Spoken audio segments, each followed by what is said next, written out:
Let's get started. Good evening and welcome to the Yucca Valley Town Council Tuesday, June 18th, 2024 meeting, otherwise known as the birthday celebration for three of the council members have birthdays today. Well, this month. Okay. So let's get through the opening ceremonies. Call to order. Council members Abel. Here. Dennison. Here. Droz. Here. Schooler. Here. And Mayor Lombardo. Here. We're all present. Okay, so we're going to stand and do the Pledge of Allegiance. Councilmember Abel is going to lead us in the pledge. And we have no invocation, so just a moment of prayer afterwards and then see. Okay. Ready, begin. I Pledge allegiance to the flag of the United States of America and to the republic for which it stands, one nation, under God, indivisible, with liberty and justice for all. All right, let's just take a moment and send our silent prayers to our service members, our first responders, and those in authority above us. We thank the Lord. All right, please be seated.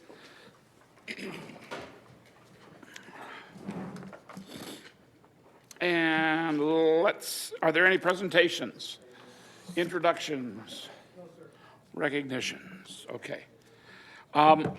Let's go for the approval of the agenda. Mayor, I'll move approval of the agenda. Okay. Dennison will second. All righty, approval in second, please. Council members Abel. Yes. Dennison. Yes. Droz. Yes. Schooler. Yes. And Mayor Lombardo. Yes. Now on to the consent agenda items. All the items listed on consent agenda are routine matters, formal documents, previous town council instruction. Items are enacted by one motion and a second without separate discussion, unless a member of the town council or town staff requests a dialogue on a specific item at the beginning of the meeting. Requests for public comments on the consent agenda items should be filed with the town clerk. So, do we have any questions? Is there anybody in the public that wishes to comment on a consent agenda item? No?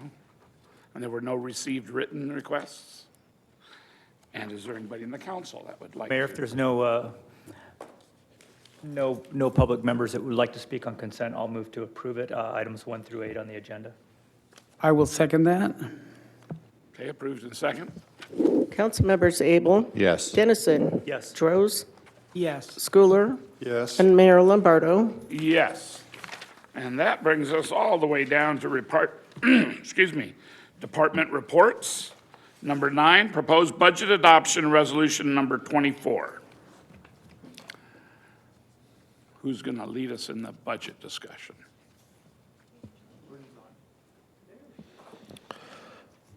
Mayor and Council, your finance manager will be on in just a second, and we'll walk through the presentation here for you this evening. Okay. Oh, that's her up in the corner there, okay. Good evening, Mayor and Council. Hopefully you can all hear me well. Okay. I will go ahead and share my screen for my presentation here. Just bear with me one moment. Take over the laptop here. There we go. All right. This evening, I'll be presenting the proposed budget for fiscal year 24-26. With the action this evening, this budget will be adopted for the next 2 years. The most recent budget review that was presented to council was on May 7th. Since then, staff has tracked current year revenue and expense trends and gathered additional information from the town's department.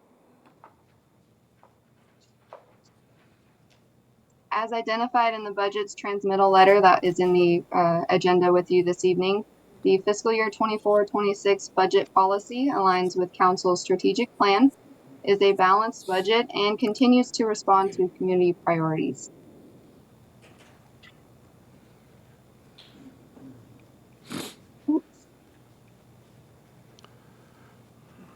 This evening, again, the action will be to adopt the budget moving forward.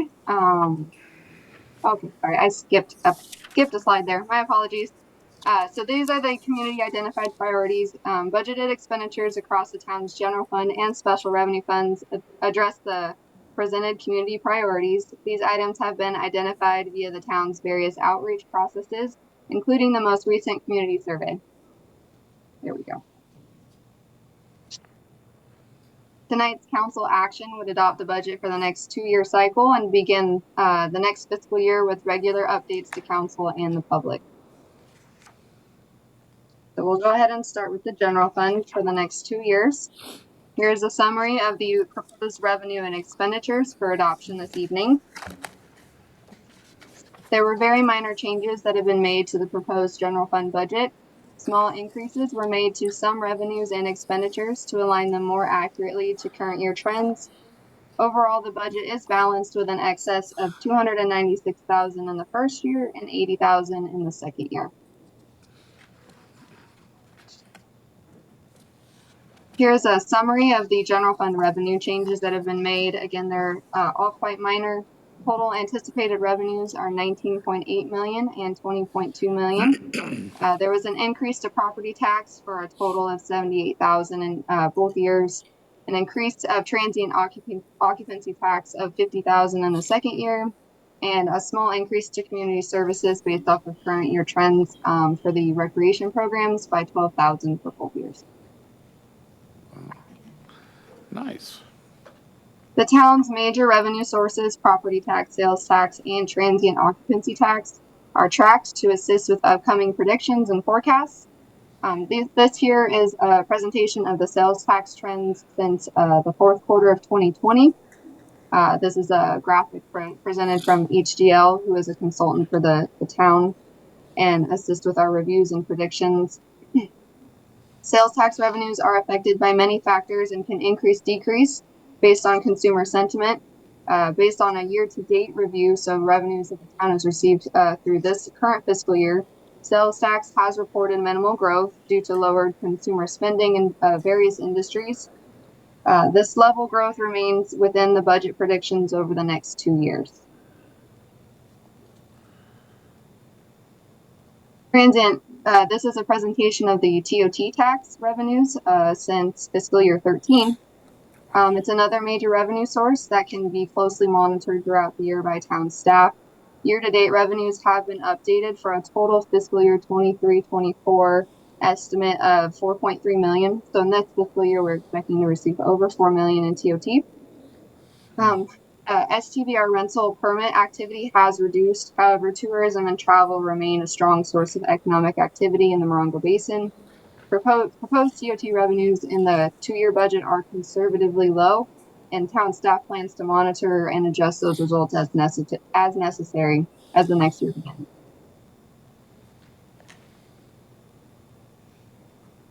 So this is a summary of the general fund expenditure changes since the last council review.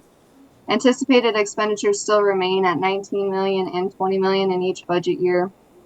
Current year spending has remained within budget expectations, so there was no reason to necessarily increase anything based off of year-end results. We expect those expenditures to remain within budget by the end of the year. There were just some small corrections and adjustments for personnel calculation changes, so a total cost for both years together, we increased it to $69,000. And then there was an increase to operating supplies of $30,000 to accommodate office supplies across town. As a recap from the last budget review, general fund expenditures remain split by the 3 major categories at around 33% for each spending category, which are personnel costs, public safety costs, and operating supplies and services.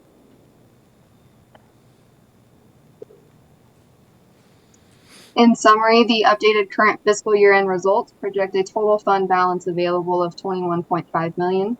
So that would be as of the end of June is what we're projecting. So this will be an estimated reserve funding of 88%, which is well above the town's reserve policy. As of now, it's within the budget and will carry forward to the next 2 years in that proposed budget that you have before you. Council usually reviews those excess reserves at after year end is finished, which is proposed to be in early November. So if there is excess reserve funds, we usually propose those for allocations to capital project reserves if they are available.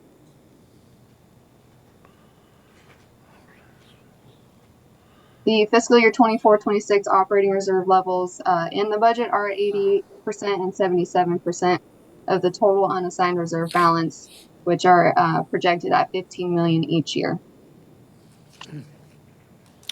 Very good. Jumping over to the 5-year forecast, these changes were minimal since council's last review. None of the like CPI factors or increases or changes were made within each line item.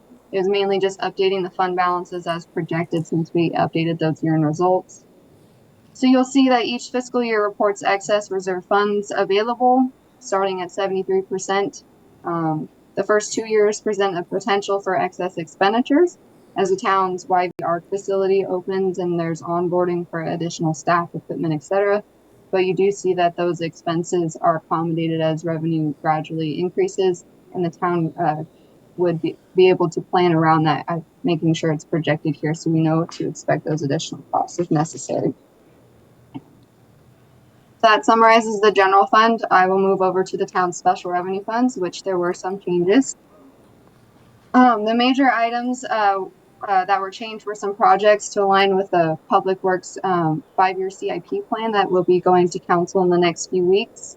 So we made sure that as they prepared that those items could be accommodated with the current special revenue funds. So if you'll look here, there's quite a list here. I'll just kind of go through them quickly. There is the South Route 62 widening project, which will be DIF and LTF funded for a total of $650,000. Measure I is funding Yucca Mesa widening and Yucca Trail widening for their design costs in the upcoming year for a total budget adjustment of $300,000 since council last review. I realized right as I was logging into this council meeting that the total grant match for the Safe Route to Schools project is too low. I believe it should be 1.7 million. It's funded by capital project reserves and Measure Y, so that it needs to be adjusted on this presentation here. My apologies. Measure Y is also funding the next 4 projects on the list here. It's assisting with the Welcome Center roof maintenance, the South Route 62 beautification monument sign project, the Miracle League Sports Court resurfacing project, and the Macris Park improvement project. So as those projects go forward to council, we're demonstrating within the budget that they can be accommodated. I did want to note that the Measure Y budget at the last council presentation originally had 1.7 million allocated to solely the annual slurry seal, and these projects weren't necessarily within those infrastructure budget allocations.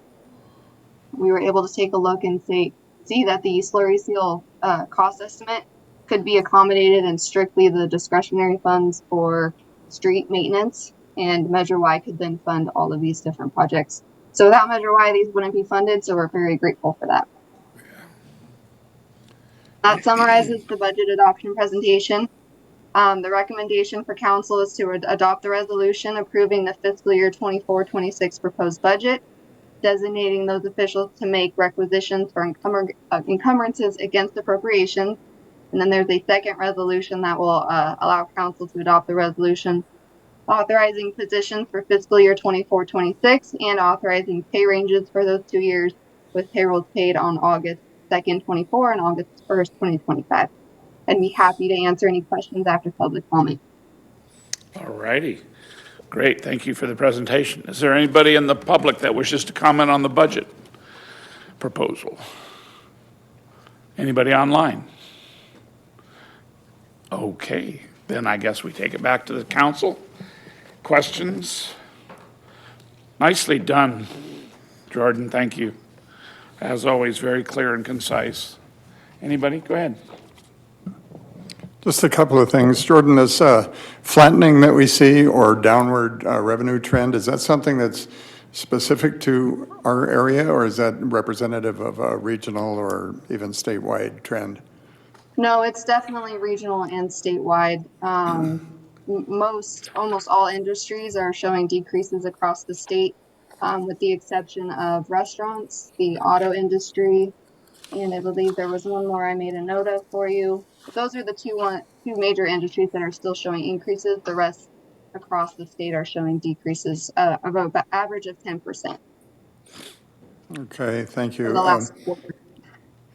And on the Measure Y projects, are those funded for this year? I'm specifically looking at the Miracle League resurfacing. Is that something that we're able to fund immediately, or are we waiting for reauthorization of Measure Y? So that one is funded in the upcoming fiscal year. So as of July 1st, it does have funding. Okay, thank you. No questions? Questions out here? Go ahead. want to say one thing. I just want to say it's wonderful to see the use of Measure Y in so many great places. And that's really, I was quite impressed every time I hear Measure Y, it's amazing how many things it's doing for Yucca Valley. So I just wanted to make that comment. All righty. So I will entertain a motion to proceed here with the, Mayor Dennison will move the item as presented. all second. Second. Oh, okay. Go ahead. Councilman Schooler. Councilmembers Abel, Yes. Dennison, Yes. Droz, Yes. Schooler, Yes. and Mayor Lombardo. Yes.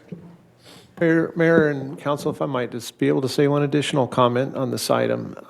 Thank you, obviously, for your interest in the budget process. The discussion is relatively brief. It's been a process that starts, as you know, with our community livability survey all the way back in March, April of 2023.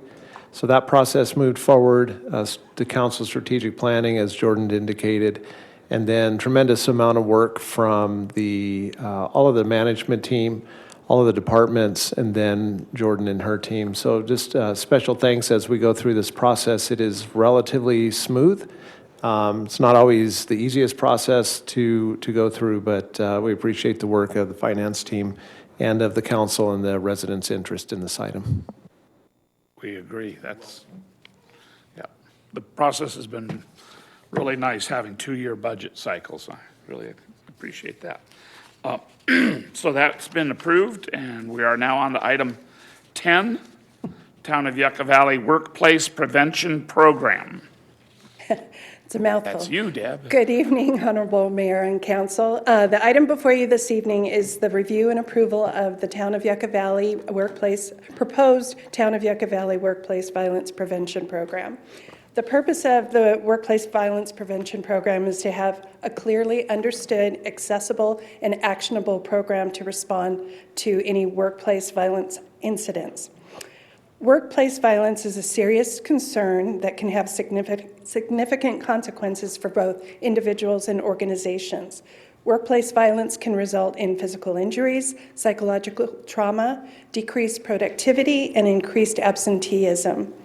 Governor Newsom approved California Senate Bill 553 requiring that all California employers have to have a program in place by July 1st, 2024. SB 553 has multiple requirements of the employers, which can broadly be described or grouped into 2 categories, pre-violent incident activities and post-incident activities. Pre-violent incidents include employee engagement and education, training on how to recognize a violent incident, how to elevate an issue, and ongoing communication with employees on workplace violence. Post-violent incident activities include completion of a violent incident log, completion of an incident log, completion of an incident investigation, and ongoing evaluation of incidents with issue identification and hazard corrective measures. As part of the creation of this program, members of the town's safety committee and the employee group reviewed the draft and went back to their respective departments to gain feedback. Staff plays an important role in creating and implementing this program, as all employees are responsible for creating and employing safe work practices. Maintaining a work environment to both recognize and reduce workplace violence will take continuous education of safety practices and behaviors that will reduce hazards.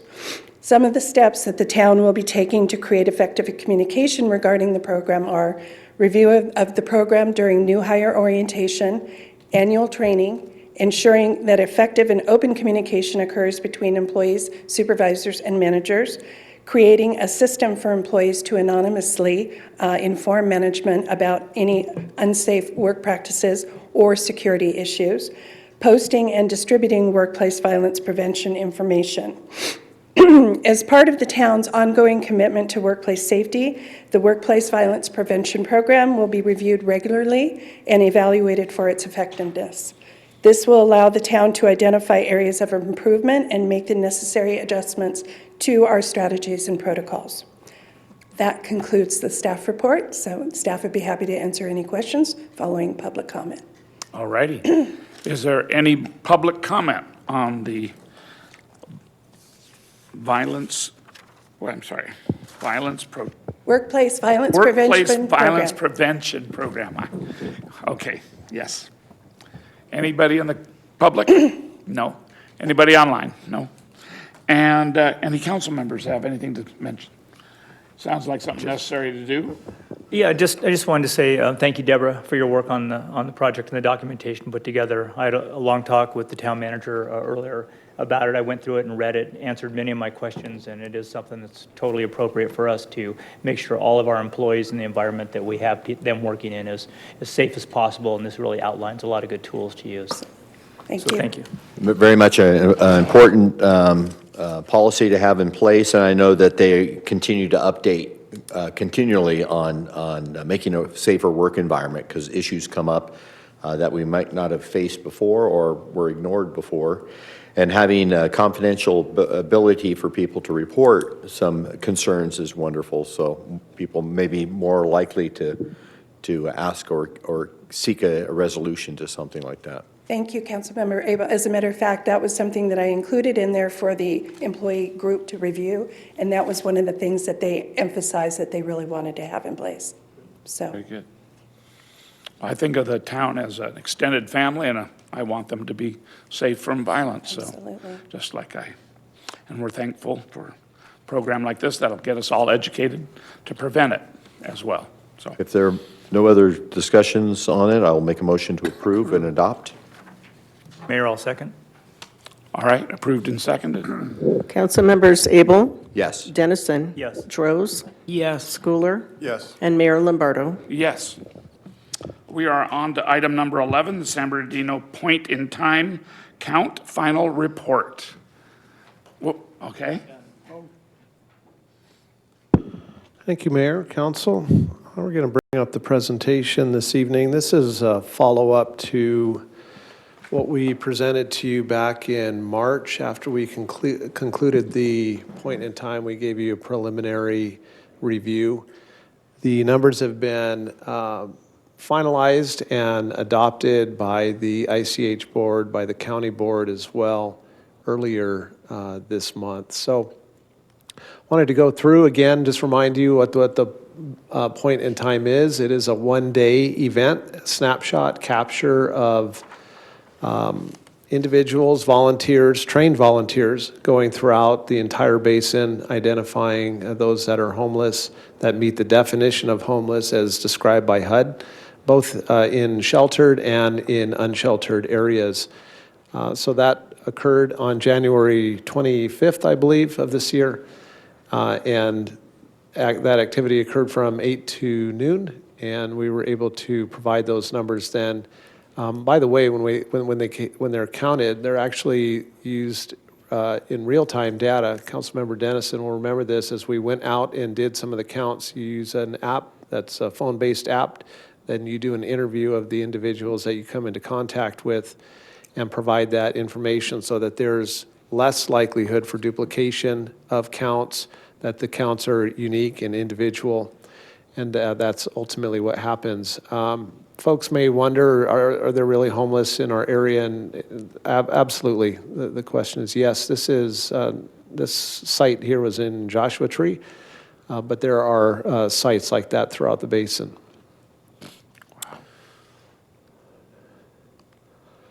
So countywide, the 2023 homeless count was 4195, and for 2024, 4255, so an increase of 60 individuals. And we'll talk about really the value of this point in time count in a few slides here.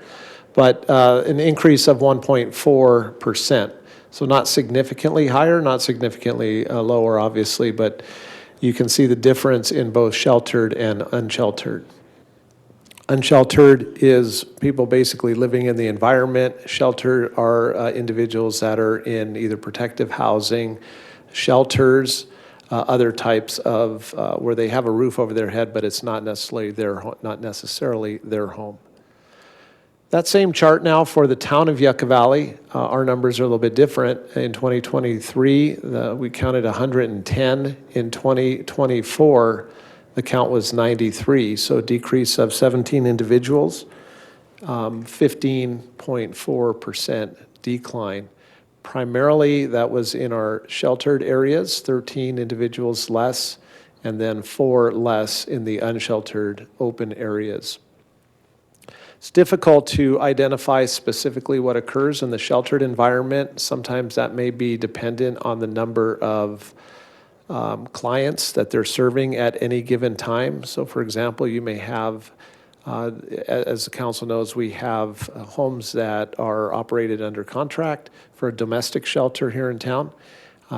Depending on the number of intakes at any given time, it may affect what happens on January 25th. So in that sense, we don't necessarily always think that the point in time count is completely accurate or reflective of ongoing trends. I think it is important to look at trends. Now, we will say that the numbers that we have here, the 110, the 93, what we'll do in future years is we'll give you a graph so you can actually see what that trend looks like. But it's not terribly different. I'd say it's within 10 to 15% year over year. So that number is probably relatively accurate overall. And then ultimately how you define homeless. Some people have a different definition of it. I know that we have partners in the basin that want to go out and count many of the people that are living in trailers or motorhomes. But HUD is very specific on what that definition is. And if it doesn't meet that definition, then it's not in this count. I want to talk a little bit about town initiatives. So you can see here the need, at least 110. 93 as of January of this year, and what is the town doing in terms of initiatives to meet some of this need? Street outreach and rehousing. By street outreach, we mean basically going out and making contact or identifying, being able to respond to those individuals that have needs. We have partners that assist us with that. Morongo Basin Arch is a nonprofit partner that helps with providing emergency sheltering as well as transitional sheltering to more permanent solutions. The school district also has dedicated personnel that does that. 211 is always a starting place for people that are in need. They can call 211 and be able to provide what their need is and hopefully be able to find those resources that can help them. SBC and others, it's at San Bernardino County and others. I want to spend just a minute on that because it's important that when you think about how do you go about addressing homelessness, I mean, that's a very easy phrase to say, but what does it mean and how does it get done is a much more complex question. And in our efforts as we identify what the needs are in the basin, we're clearly not an agency that is equipped to provide the comprehensive service that many of the unhoused needs. It's been demonstrated, and you'll read that in your agenda packet if you read the point in time report from San Bernardino County, that accompanying homelessness is often mental health issues or drug issues for those folks that are experiencing homelessness.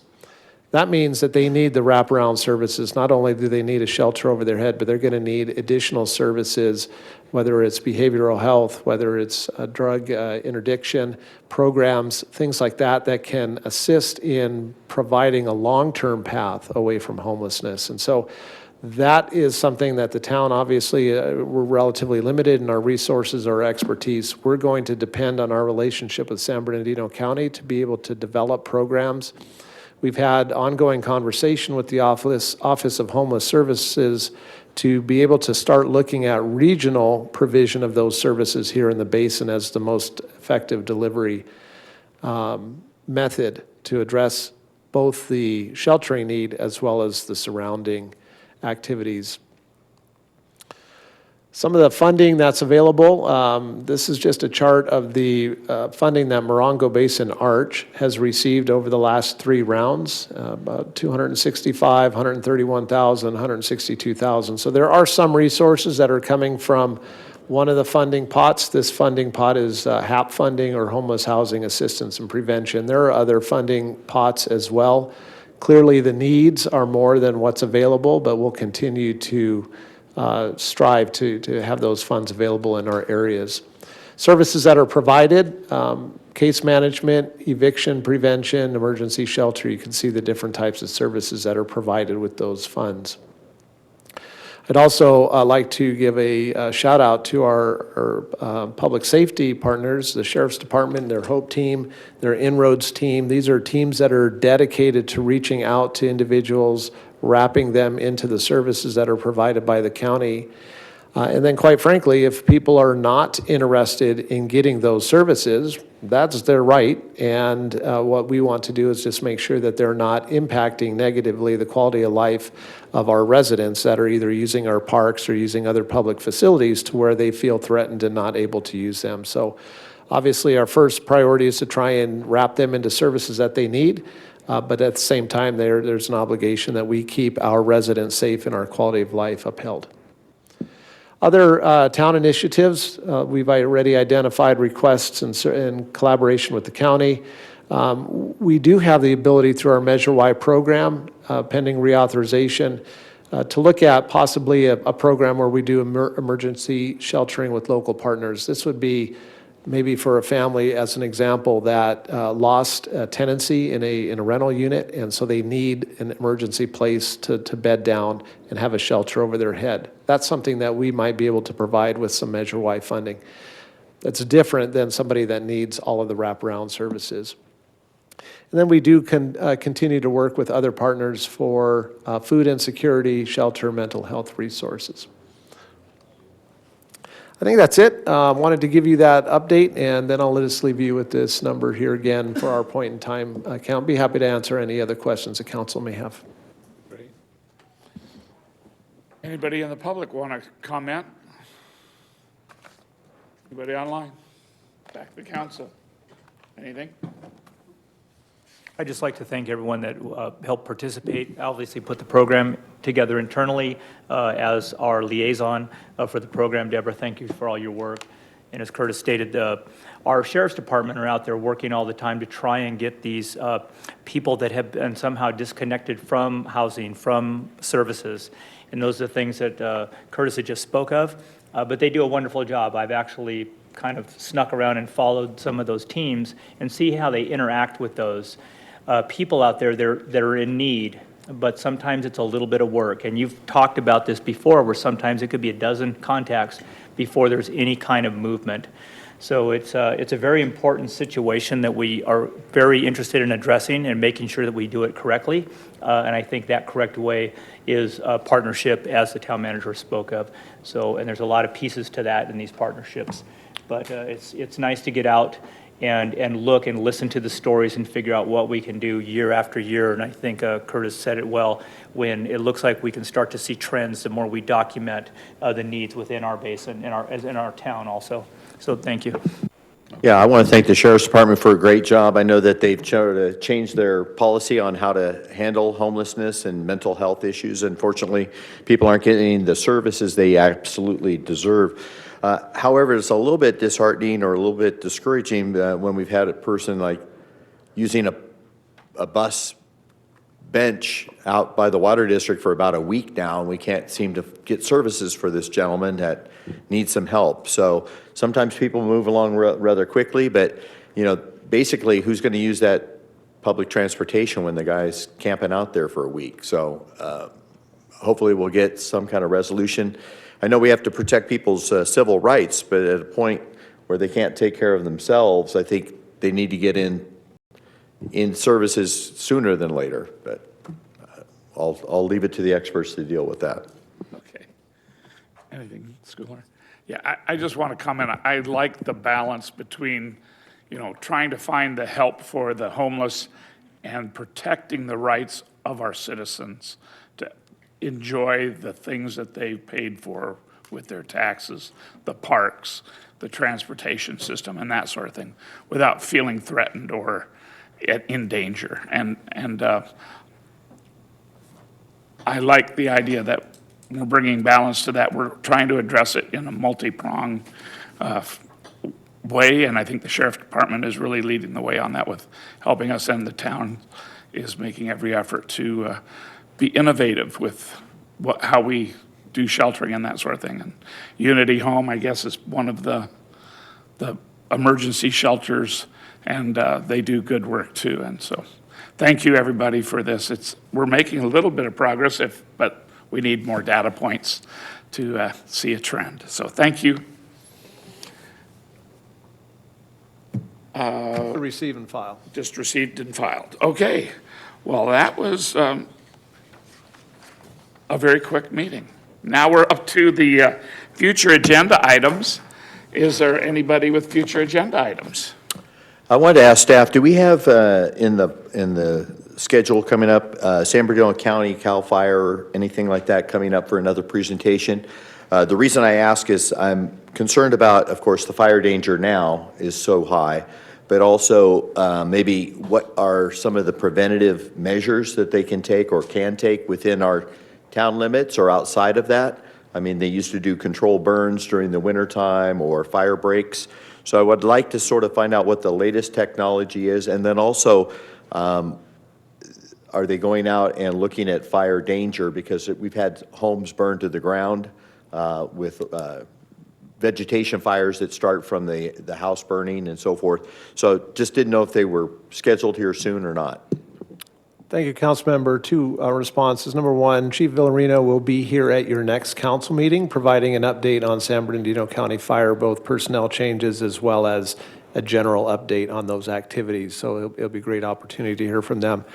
And secondly, there are some best practices that they've provided to us, and so we'll make sure that we push those out on our social media platforms for people to get up to speed on what might be appropriate for their neighborhood. Else? No? I just want to mention, I should have mentioned it during the homeless discussion.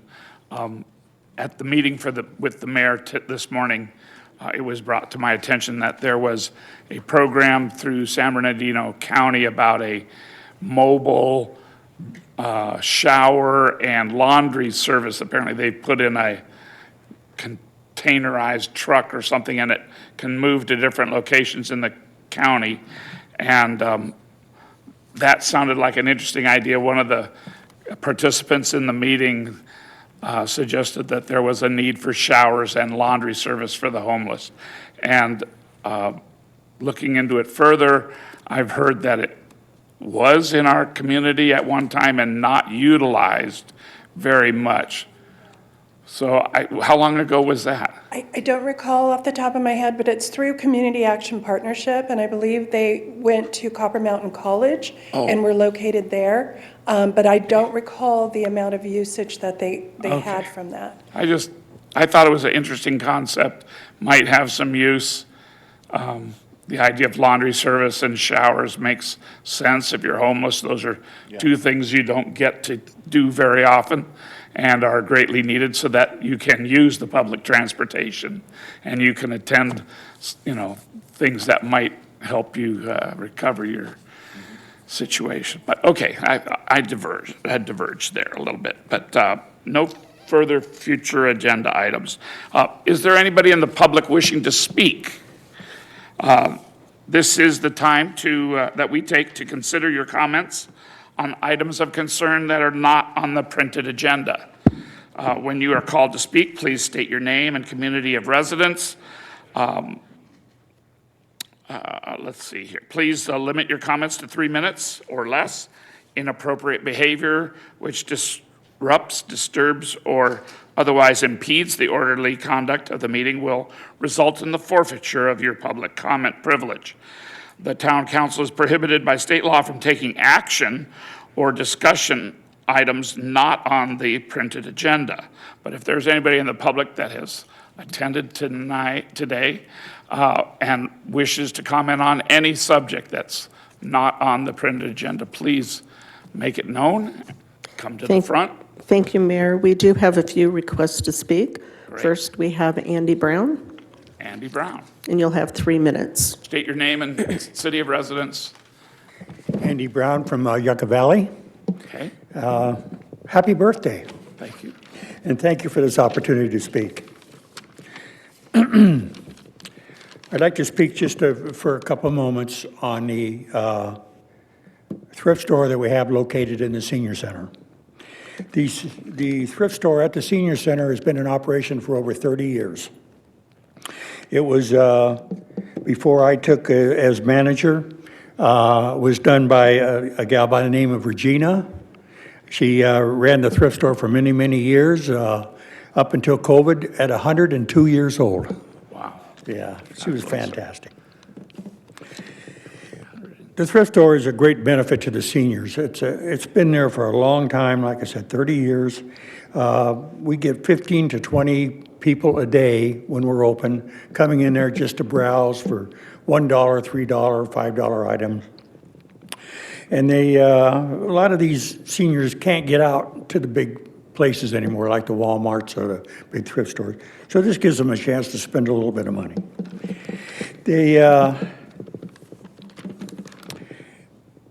We give away too. A lot of times we'll have homeless people coming. They need a coat, they need a blanket, they need a jacket. We'll give it to them, free of charge. People that come in that don't have money, I mean, we'll give it to them. We're not a business, we're a service. And that's what we'd like to do. We also get medical equipment. We get a lot of medical equipment like shower chairs, wheelchairs, and walkers. And these we give away free of charge to anybody that needs them. The fiscal year from July 1st, 2023 until today, the thrift store has an income of $6,058.26. That's just from sales. Every penny of this goes back to the senior center. And we sponsor things like we give out $800 worth of $25 Stater Brothers cards. The Mother's Day dinner, which was a terrific success, we had over 100 people there. And we co-sponsored that along with the town, and we spent $1,215.02. The treats at the center, like the waffle days and the pancake days and so forth, these come to $1,381.93. I got the yellow light. And the coffee and the creamer is $418. So more or less in the pizza days at Joshua Tree, they have really nothing for their seniors. So we provide them a pizza day once a month and ice cream floats and things like that. So in closing, the senior thrift store has been a big benefit to the community and to the seniors, and we'd like to see that continued. And we're really excited about our renovation that we're going to be doing at the senior center. And thank you for your time. Thank you. Thank you for the great work you're doing. Next, we have Chris Perry.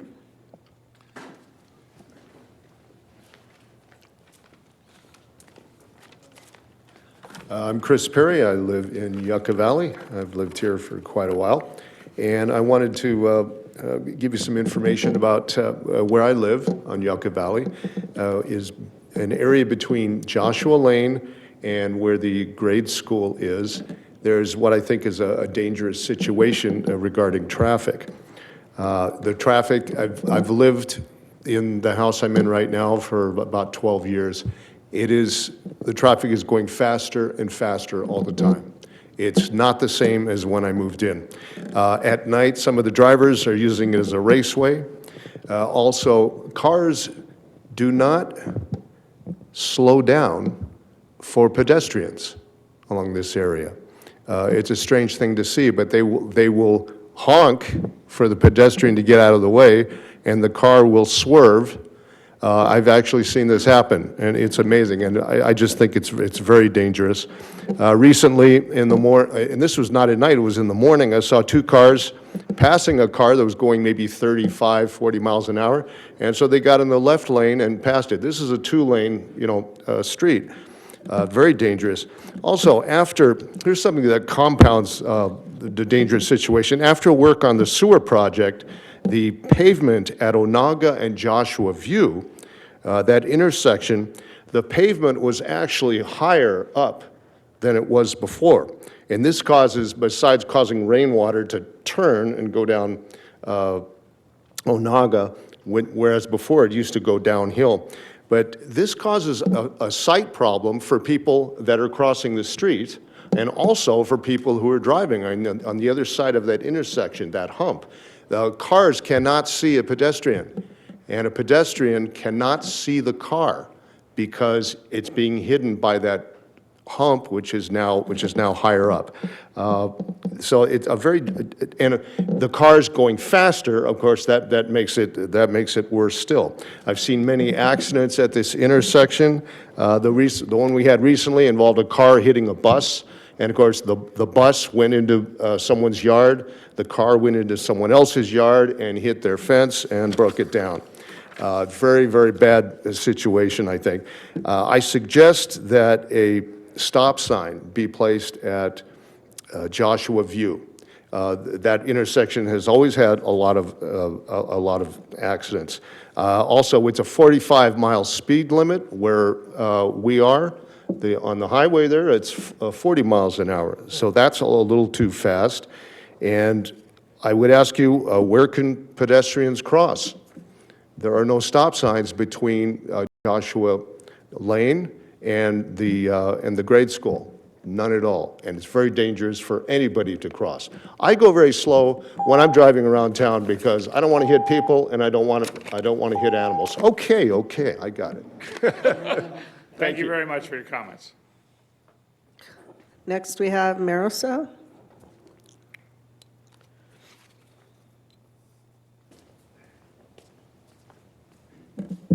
My name is Manasseh Ivazian. I live in Onaga, where so far in the last 5 years, 4 cars ruined my property. In a junction of Onaga and Joshua View. And I had to go for treatment for 10 weeks because I was struck down on Onaga crossing the road, okay? And there is a lady which walks around now that she had an accident and she lost her memory. She's walking with no memory. When is this going to stop? People are crazy. There is no law and order in that corner. Unfortunately, it's not their fault. It's because there is a stretch of almost a mile without stop sign. So automatically, even the good people, but I've been following them, majority of the crazy ones, especially trucks, are the ones which are bypassing 62. They go all the way to Palmore, down towards Joshua Tree. They are not locals. Locals respect. Locals don't use their horn on pedestrian. And my other question is, as I got older now, I had to take my driving test. And one of the questions was that if you are in a residential area with no sign, what is the speed limit? In case you take your test when you get 70, it is 25. So therefore, you gentlemen there are deciding with your sign there that people can do 45. So you can lower it up to 25. Nobody is asking for 25, you know, but it's common sense. If Highway 62 is 40 and Onaga is 45, obviously someone wants to go to Joshua Tree, it's going to take faster route. So just doesn't make sense. And in that stretch of road, we are either citizen, old people, or children are there all the time. I'm just asking, just think it's your area. You want to cross to see your neighbor, and please do something. I thank you for your time. Thank you for your comments. Is there anybody else? No? Nobody online? Okay. Back to the councils. Staff reports and comments. Any? Thank you, Mayor. Staff comments. Captain, you have anything for us this evening? Just briefly, just thank you for bringing some traffic concerns to our attention. Ironically, tomorrow we have a staff meeting where I'll be meeting with our traffic individuals, and I would be very happy to pass along those concerns. Certainly, maybe there's a long-term solution if the town chooses to do other things, but in the very short term, I will make sure that our traffic deputies are aware of those specific issues and can put eyes on and spend a little bit of time over there. Thank you. That's great. Deborah, Alex? Thank you. Thank you. Sue? Happy birthday. Let's party. So it's heating up, and there's a lot of great activities going on. The pool is open now through August 10th. We have youth volleyball and basketball camps next week. H2O starts this Friday from 10 to noon for ages 8 and under on the north lawn of the community center, and that will go through August 16th. Of course, we have our concert series coming up. We also have museum kids camps that start tomorrow. There's 4 sessions offered, and our first Legomation class was last Saturday, and it filled up, so lots of fun stuff going on. Very good. Very good. Thank you. Jordan, you can pop back on if you have anything. In the meantime, Shane? Mayor and Council, next Tuesday night, the Planning Commission will be holding its final meeting on the draft of commercial sidewalk displays. That's where commercial businesses put out their wares during business hours out on the sidewalk. After the commission gives final direction, then we'll schedule that matter for a public hearing before the Planning Commission. Sometime between the 1st and around the 11th of July, we should be receiving proposed development standards for the Western Joshua Tree under the Western Joshua Tree Conservation Plan.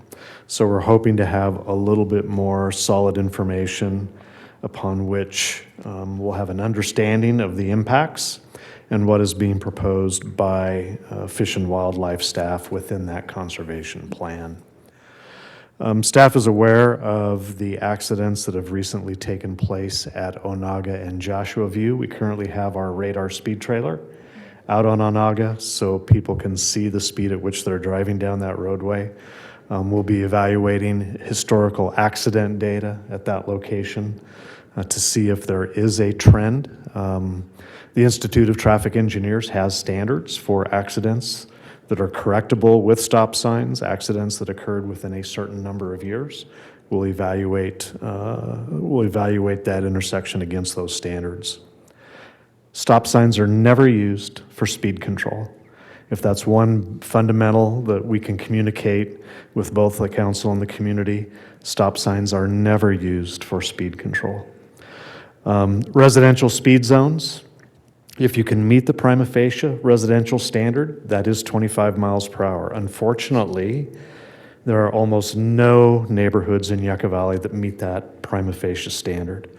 It's 13 homes on one side, 16 homes on both sides within 1/4 mile, and the homes have to be within 70 feet of the roadway. All of our half-acre lots, we don't meet that standard. So we have to have radar speed surveys performed, and that's why you see a higher speed on Onaga Trail, on that stretch of Onaga Trail at 45 than you see on some of the segments of Highway 62. So the town councils have always placed a very high priority on traffic safety. We're aware of those accidents, we're evaluating it, and staff will take any action that's feasible in that location for both the motoring as well as the pedestrians in that neighborhood. Thank you for that, Shane. Appreciate it. Jordan, you have anything this evening? Sure. I was just going to remind council that the first phase of the master fee schedule implementation is effective July 1st. There is or will be soon a press release out to the public to encourage them to be prepared for those fees going up by a third in July and then over the next 6 years aligned with the budget cycles. So that will be out available to the public to utilize those current lower fees before that takes place as well. That's all I had today. Great, thank you, Jordan. We appreciate that. Council, a couple of exciting items that we had this week. Obviously, you participated in our groundbreaking. I know that you might have some comments about that on our Elk Trail public parking area there in Old Town. Super exciting to see that get started. Following that, on Monday, we also had our kickoff meeting for the Yucca Valley Aquatics and Rec Center. We had the entire team there, about 22 people, to kick that meeting off with all departments and all of our project team represented. So great to see that get going. Contractor is super excited to get it started, and I think you'll start seeing some activity there. They have a couple of different milestones in terms of their notice to proceed. So the first one is for some advanced planning, advanced ordering. The actual groundbreaking itself will take place later in the summer or early fall, and that will be an event in and of itself. We'll make sure that the public is aware of that and can participate in that. Appreciate your flexibility. We're looking at possible calendar change. I know we've gone over this numerous times, but we may need a potential meeting on August 6th. That's our normal meeting date on the first meeting of the month of August. So we'll keep you apprised as we move forward with that. Mayor, that completes it for me. Thank you. Thank you. Let's start with the council. Do you have reports and comments? Go ahead. Councilmember Schooler. Nothing tonight, Mayor. Quiet, okay. Councilmember Abel. Yes, the only meeting I attended earlier this month was with Mojave Desert AQMD, dealing with cost of living increases and also fee increases. We continue to be very conservative with fee increases compared to other air agencies throughout Southern California. So I'm very proud of that record. And with that record of being business friendly, the Inland Empire is continuing to see growth in industries moving out of maybe Orange County or LA County and moving into San Bernardino, Riverside area, bringing more jobs. So our fee schedules are conservative. We want to make sure we have financial sound budgeting like we do here for the town. But a lot of agencies have been taking advantage of the inflation numbers and all that to really increase fees on businesses. So we haven't taken that path. I want to thank everyone who put together the Old Town parking groundbreaking ceremony. Everybody I've ever spoke to in person about the plan of bringing parking and helping small businesses down in the Old Town area, as well as helping those businesses with having ADA, we're going to get that, yeah. Having ADA parking, or excuse me, ADA bathrooms and trash facilities have all been very, very positive about improving the downtown area. And those are a lot of small businesses that hire locally and also spend locally. So if we can do something to help keep the Old Town area alive and thriving, that's wonderful. Plus also, as we know, it'll be a gathering place for future events. I wanted to thank staff for their efforts in continuing to contact businesses, landlords, and property managers in regards to the negligent maintenance of landscaping or their paint. I know it can be very frustrating for people. In my frustration, I misspoke at the last meeting talking about the role of local media, that they should be putting these people on notice that they're not taking care of their properties and they're making the town look bad. And that was misgiven. I know the power of media is strong, and so that's where I was going with, knowing that they could put a lot of pressure on people, but that's not their role. Media's role is not to do the council or the town's business, and it's up to us to present our community in the best light and our citizens in the best light. And if we can encourage those businesses and landowners or property managers to maintain their properties, fix up their paint on their buildings, it'll make Yucca Valley just appear so much better to those that are visiting, plus also our own citizens have a place they can be proud of. But again, it's not media's role for that, so I misspoke at the last meeting on that. Also, what is it? With the speakers tonight, I really appreciate that. Traffic safety is really important to me. I was on the first traffic commission when the town first was incorporated over 30-plus years ago, and traffic safety is sort of my background.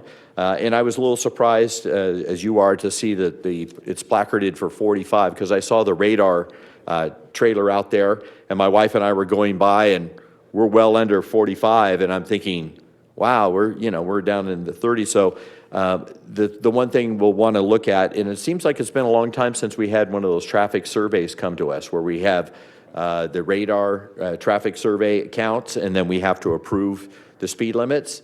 So I don't know when the last one's been done, but I'm sure you'll look into the last data to see where we're at with that. And then also I know Warren Way, I think, is a road that goes straight down to the highway, and that may be more of an appropriate place if a stop sign's ever needed along that stretch, because more traffic makes a left there or make right-hand turns as well. But I appreciate you speaking tonight. We'll definitely look into it. Staff has heard you, and also our Sheriff's Department. And that's what we need to hear. We need to know these things. I was very taken back that in a residential area not far from my home, there was an overturned SUV in a residential area. And I'm like, how fast was somebody going to flip an SUV upside down? So traffic safety is really important to the council. So thanks for bringing that to us. That's all I have, Mayor. Okay, down this side, Councilman Dennison. Thank you, Mayor. Yeah, well said, Councilmember Abel. That is very important to us, and I think the speakers tonight, thank you for coming down and voicing your concerns of things that have to do with safety in our community. It's an important thing, and I appreciate you guys taking the time. Also want to thank the public overall. If you've seen through the presentation in our budget, the things that we do within our community to create better public safety, improvements to infrastructure, and also quality of life. We've spoken on those items tonight. It was in the presentation, but a lot of it is a direct result of Measure Y and the success that has been. Our oversight commission that monitors it and is the conduit between the community and us, and how we use those funds in our community and set priorities, along with our strategic planning, is really important to us. But it's the public that makes the difference. They're the ones that are really the fuel to get these projects going, so thank you. Staff spoke, and also Councilmember Abel, our own Old Town Parking Project. I won't speak any more on it, but finally a great opportunity to break ground on a project. They've been stacking up for a long time, and we're getting some movement. And to speak of the power of the media, like was just mentioned, there was a low desert media station that had made an inaccurate statement. We have about 100 parking spaces there, I think actually 96 or something like that. But they blurred that together with that many charging stations, and that power was really hard to undo. Could you imagine an entire parking lot with every single site having a charging station? It raised a lot of comments, but once it was straightened out, I think the comments reflected exactly how Councilmember Abel spoke, is that everybody's very happy about it. We finally have a place. I love to get cars off the street. You can park there. You can be safe getting out of your car. There's ADA compliant parking areas, a place to rest if you're a traveler and you want to stop, walk around, have some food, and continue. It's going to be a very nice project, and this is just phase one, so keep your eyes open for that. The ARC has gotten started also, our Aquatic Recreation Center. Super proud of it. As you heard, they finally had the kickoff meeting. So that's two projects that we had in the pipe. I went to the San Bernardino County Fire Department, the opening of their administration building down on Tippecanoe in San Bernardino. It's a centralized place to go now, as opposed to spread out all over the county. All of their services are in one location. And I was in attendance, and I made it clear by speaking to the fire board members, speaking to the chief officers from there, and tell them that we are so excited about the planning and hopefully soon construction of our new fire station in our community. It's been a long time coming, another project we wanted to get a shovel in the ground. So they understand loud and clear what's going on. Also, I'm your representative for the San Bernardino County Transportation Authority and also the Council of Governments. And what we do is we look at transportation projects throughout the county and then also in partnership with the adjoining counties. A couple of items of note is we really work hard on safety for our community, getting in and out of our community, for visitors in our community. And one of the projects we've been working on a while is identifying some of the safety hazards that haven't been encountered on Highway 247 heading out of our community. We really only have 3 routes in and out. We have 247 that'll take us up towards the other parts of the desert. Certainly, Highway 62 will take us down to the low desert or the 10 freeway to go wherever we go. And then there's another way out to the east. For a long time, what Route 66, or now called National Trails Highway, has been in disrepair, and it has not been able to be traveled because of the collapse of the, there's water culverts. They look like bridges, but they're more for flooding, flash flooding. And those were starting to collapse because once the 40 was built, National Trails Highway wasn't used hardly at all. And so the maintenance had also gotten disrepair. So we have just approved through San Bernardino County Transportation Authority to make corrections to over 30 bridges or water culverts, whichever you call them, on that route. So it will soon in the near future be reopened again, and it will give us another route out of this area if there's any type of disruption or if you're traveling. But I look at it as an emergency exit plan for our community in times where we have to get out of here. Or get in here. Anyway, those are kind of the biggest things I had, and that's about it. Great meeting tonight. Thank you. Mayor Pro Tem Droz. Well, that's exciting news about Route 66. Yeah, that's been closed for a long time. A lot of Laughlin people will be applauding that, so. Anyway, the groundbreaking yesterday over at the Old Town parking area, the new Old Town parking area, was incredible. It was a pleasure to be there. It was an honor. And again, that makes me think of Measure Y. I mean, Measure Y is so important in this community. So thank goodness we have that, because that's public safety, that's just a better environment for businesses, and it's going to be great for Old Town. And also they're going to have, of course, events there. I mean, we don't know what they're going to be yet. They could be things like car shows, markets, and stuff like that. So that'll be pretty incredible. And also I want to mention, since we're not meeting on the 2nd, don't forget about 4th of July, the fireworks, and the concert that will happen. And Sue, who will be the music? Is it going to be? Dreamboats? What's that? Yeah, it's retro music. They're from the low desert. They're amazing. Pretty cool. So don't forget to be at the 4th of July celebration at Brem Park. Yeah, that will be good. I think gates open at 4 and 5:30 is something else. Gates open at 6. Oh, 6. Concert starts at 6:30. Fireworks at 9 o'clock. Oh, I would have been standing out there with my beach hat.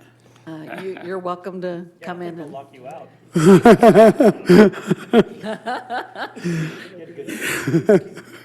It's going to be toasty that early. So Yes, it will. if you're planning on coming at 4. So anyway, that's about it. Everybody have a great 4th of July, and this was a great meeting. Thanks for the public for being here, for your comments. That's wonderful. Thank you. That helps us. All right, thank you. I want to thank the few people who did show up for the meeting. Thank you for coming, and thank you for your comments. It's really important to the council to have the public come and tell us about things like your traffic situation. As you saw, we try to be responsive. Our sheriff's captain has already figured out it's going to be a subject for tomorrow's discussion at the table, and we'll be looking for solutions and things that can be done to improve it. We encourage you to bring your concerns to the council so we can take appropriate action. I just want to say I was at the groundbreaking also, and Team Yucca all showed up, and I want to thank my fellow compadres for the team effort that it took to put that project together with the fine staff. And it's really going to be a great benefit to Yucca Valley. In the Old Town area, it's going to add a lot of life and give us a place to be creative with some of the things that draw us together. Farmers market, car shows are just a few of the things. Hopefully some street music and maybe, all sorts of different things could be done in that locale. It is a multiple step project. We can't do it all at once. But I want to commend all the people involved with the budget. Yucca Valley operates in the black, and we're doing good. And we've been conservative with the way we've used the money, but we're seeing great benefit, and Measure Y has helped tremendously. We want to see that get recognition for all the good work it's done in the community. And it's so nice to be part of a well-functioning team. The staff can't be praised enough. They really make it happen. It's that feeling of family that we want to do the best for those around us, and I really am proud to be part of it. Thank you very much.